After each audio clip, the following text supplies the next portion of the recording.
I stood in my bedroom, staring at the ashes in my trash can, remnants of 5 years of modeling work, professional photos, and contracts worth thousands. The acrid smell of burnt paper still hung in the air, mixing with the expensive perfume my twin sister Maya always wore. "It's for the best, Olivia," my father said, his hand resting on Maya's shoulder. "Your sister's therapy session yesterday, well, the doctor said your modeling career is triggering her depression." I looked at Maya, who couldn't meet my eyes. We were identical twins, but while I pursued modeling straight out of high school, she struggled with her self-image. Now, at 23, the gap between us had become an abyss. "You burned everything?" I asked, my voice surprisingly steady. "Even my backup drives?" "All of it," my mother chimed in from the doorway. "Maya needs a fresh start, and your success is complicated for her." Dr. Stevens suggested removing the trigger completely. I picked up a half-burned photo from the trash. Me on the cover of a local magazine.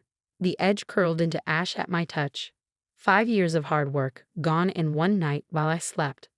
"Did you at least save my contract with a light agency?" I asked, already knowing the answer. "Canceled this morning," my father replied. "I called them as your manager. Said you're taking an indefinite break for family reasons." Of course he had. He'd been my manager since I started, controlling my finances, my contracts, everything. I was stupid to think that power would protect my career. Maya finally spoke, her voice small. "I'm sorry, Liv, but seeing you succeed where I failed, it's killing me. Mom and Dad are just trying to help." I looked at my twin, my mirror image in appearance only. Where I saw opportunity in our identical features, she saw competition. Where I built confidence, she harbored insecurity. "I understand," I said softly, pulling out my phone. My parents relaxed visibly at my calm acceptance. They expected tears, screaming, maybe even a physical fight. They didn't expect me to start typing. "What are you doing?" my mother asked, tension creeping back into her voice. "Texting my friend Emma. She's a lawyer." I kept typing, my fingers steady.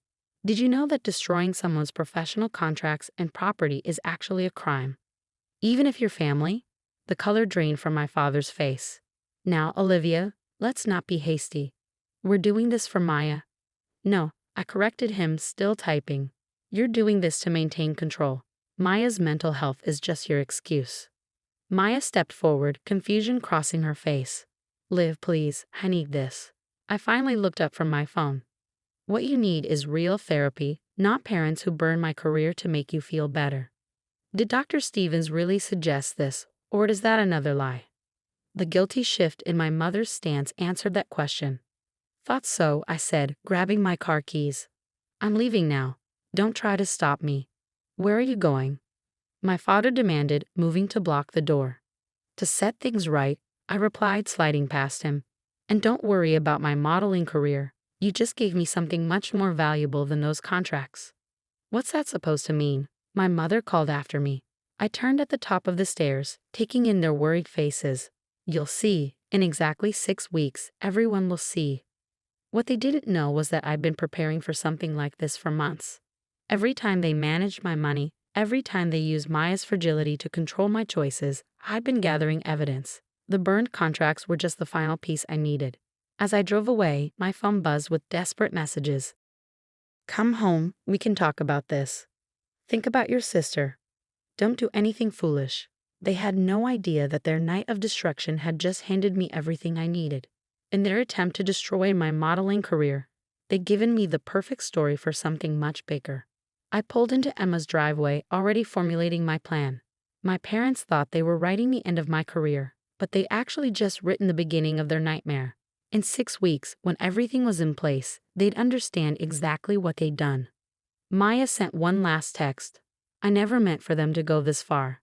I responded simply, "I know. That's why what happens next isn't your fault." Then I turned off my phone and walked into Emma's house, ready to start working on my revenge. They thought burning my portfolio would force me back into their control. Instead, they just lit the fuse on their own destruction. Let them think they'd won. In 6 weeks, they'd learn that some things can't be destroyed by fire, like the truth and a sister's determination to break free. Emma's jaw dropped as I laid out the evidence. Photos of the ashes, screenshots of threatening texts, recordings of my parents' management meetings where they discussed controlling my finances, and security camera footage I'd secretly installed showing them burning my portfolio. "This is seriously messed up, Liv," she said, organizing the documents. "But why wait 6 weeks? We could file charges now." I pulled out my laptop, showing her my real plan. "Because this is bigger than just me. I've been in contact with other models who've experienced family exploitation. We're going to tell all our stories at once." While my parents thought they were destroying my career, they didn't know I'd been building a network of support. Through private modeling forums, I connected with dozens of models who'd suffered similar family control. We'd been planning a collective expose. My parents had just given me the perfect lead story. 3 days later, I moved in with Emma and began executing my plan. My phone was flooded with messages from my parents. "Your sister hasn't eaten since you left. We did this to protect both of you. Your modeling was destroying this family." I forwarded every manipulative message to Emma for documentation. Meanwhile, Maya sent her own messages. "They're telling everyone you had a mental breakdown.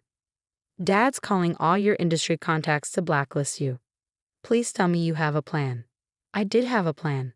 While my parents were busy trying to destroy what remained of my modeling career, I was working with a team of investigators, documenting years of financial manipulation. Every contract they'd signed as my manager, every payment they'd redirected, every decision they'd made using Maya's mental health as leverage, it was all being compiled. 2 weeks in, I received an unexpected visit. Maya showed up at Emma's door, looking smaller than ever. "I went to Dr. Stevens," she said, stepping inside. Showed her what they did. She was horrified. She never suggested anything like this. I made us both tea, watching my twins' hands shake as she held the cup. "They've been using your struggles to control me for years," I said gently. "That's not love, Maya. It's abuse." "I know that now," she whispered. "Dr. Stevens helped me see how they've been manipulating both of us. She wants to testify if you need her to." That was the first crack in my parents' facade. They'd use Maya's therapy as justification for their actions, never expecting her therapist to stand against them. 4 weeks into my plan, the story started taking shape. A major online publication was interested in featuring our collective expose. 20 models, all sharing stories of family exploitation, with my burning portfolio as the leading narrative. My parents must have sensed something coming. Their messages changed from manipulation to desperation. "Whatever you're planning, please reconsider. We can replace your portfolio. Think about what this will do to our family name." Maya, growing stronger in her own therapy, sent me screenshots of their panic. They discovered I'd been documenting their financial dealings and were trying to cover their tracks. "Too late," Emma said, reviewing their scrambling attempts to hide evidence. "We already have everything." 5 weeks in, I received a cease and desist letter from a lawyer they'd hired. I forwarded it to Emma, who laughed. "They're threatening to sue you for defamation." With all this evidence, I sat in Emma's home office, reviewing the final draft of our story. The publication had verified every detail, interviewed other models and their families, and collected statements from mental health professionals about using therapy as a tool for manipulation. Maya called that evening. "They know something's coming. Dad's been making calls all day, trying to find out what you're planning. Are you ready?" I asked her. "Once this goes live, everything changes." "I'm ready," she said firmly. "Dr. Stevens says this is part of my healing too." Standing up to them, telling the truth. As week 6 began, I sent my parents one message. "You burned my portfolio to silence me. Instead, you gave me a better story to tell. Watch for it." Their response was immediate. "Don't do this to your sister." But Maya had already written her own piece for the article, describing how our parents had used her mental health as a weapon against both of us. Everything was in place. In 7 days, the story would break, and with it, their careful facade of protective parenting would burn just like my portfolio. They thought they were ending my modeling career. Instead, they were about to make me more visible than ever, just not in the way they'd feared. The story broke at exactly 9 a.m. on a Monday. Family control in the modeling industry. A collective expose went live across multiple platforms simultaneously. My face and Maida's led the article, our identical features telling 2 sides of the same story of manipulation and control. By 9:05, my parents' phones were ringing nonstop. By 9:15, Their social media accounts were flooded with comments. By 9:30, local news outlets were requesting interviews. I sat in Emma's office, watching the chaos unfold. The article had exceeded our expectations. Within hours, it had gone viral. 20 models sharing their stories of family exploitation, with our story as the catalyst. The burning of my portfolio, captured on my hidden security camera, became the symbol of family control in the industry. Your father's law firm just put him on administrative leave, Emma announced, reading her emails. Apparently, destroying legal contracts and manipulating financial documents doesn't look good for a senior partner. My phone lit up with a message from Maya. They're losing it. Mom's crying about her reputation at the country club, and Dad's threatening to sue everyone. But I'm okay. I'm with Dr. Stevens. The article hadn't just exposed our parents' actions, it had sparked a larger conversation about family exploitation in modeling. Industry professionals were coming forward, sharing similar stories. The agency my father had tried to cancel my contract with released a statement supporting me and implementing new policies about family management. At noon, my parents finally sent their first message since the story broke. You've destroyed this family. We hope you're satisfied with your revenge. I showed the message to Emma, who was preparing additional legal documentation. Still making it about them, she noted. Still no acknowledgement of what they did. Maya arrived at Emma's house that evening carrying a box. Found these in their home office, she said, pulling out folders of financial documents. They were trying to shred everything, but I got there first. The documents revealed even more than we'd known. Years of diverted payments, hidden accounts, contracts they declined on my behalf because they didn't want me getting too independent. There's more, Maya said, her voice stronger than I'd ever heard it. I'm pressing charges too. They've been using my therapy money to fund their lifestyle. Dr. Stevens helped me trace it. By the end of the week, our story had sparked investigations into family management practices across the industry. Other models were coming forward, seeking legal help to audit their family-managed careers. The burning of my portfolio had become a rallying cry for change. My parents made one last attempt at damage control. They called a family meeting through their lawyer, promising to make things right if we retracted our statements. Maya and I attended together, sitting across from them in their lawyer's office. They looked smaller somehow, their authority diminished by exposure. We can fix this, our father said, pushing a document across the table. We'll replace your portfolio, set up new contracts. We'll even step down as managers. This isn't about the portfolio anymore, I replied, standing up. This is about every decision you made to control us, every time you used Maya's health as a weapon, every dollar you stole. Maya stood beside me, and every time you made us think we were competing when you were really just playing us against each other.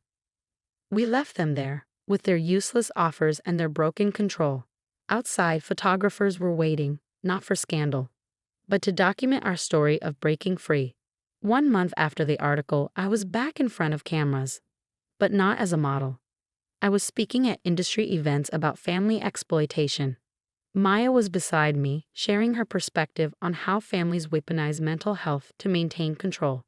Our parents faced multiple investigations, financial, legal, and professional. Their carefully constructed image had burned as completely as my portfolio. They thought burning your photos would make you invisible, Emma said, watching us prepare for another speaking engagement. Instead, they made you unforgettable. Maya squeezed my hand as we walked onto another stage. They wanted to break us apart, she said, but they actually helped us find our real strength. The last message I ever received from our parents read, "We only wanted what was best for the family." I didn't respond.